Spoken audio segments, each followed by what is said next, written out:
天 T シャツ買い。新たな尺の種。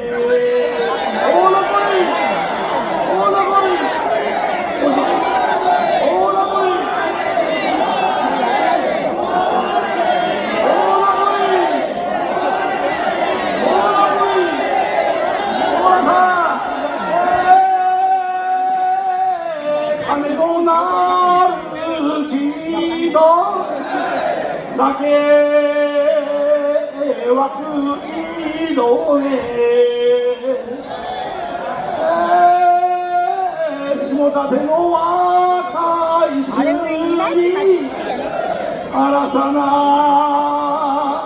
持たせたいね。下館天皇様高右衛門が好きだね。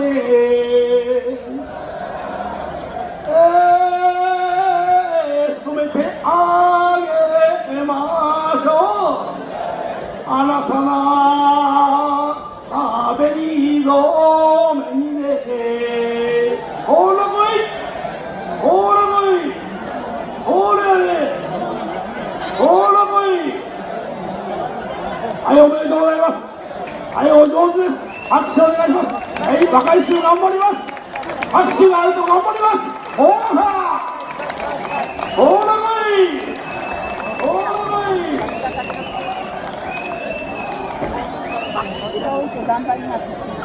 息を合わせ、右に左に激しく燃えております鬼たちは、その竹はすぐに神社に移してございます。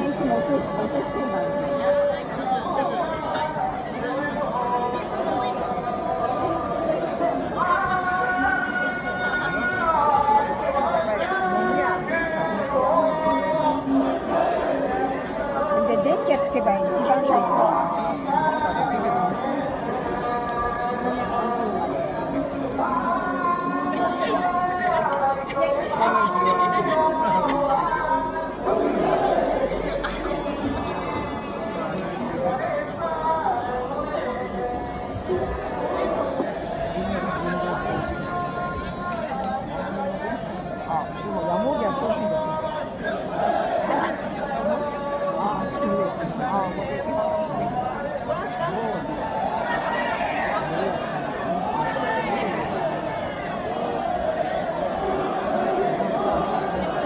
下立松原神社の本日は昭和6年に建造されました。このみこしは大変重いということですが、その重量は実に100キロと伝えられまして、これらは100キロ分の重さだと言われております。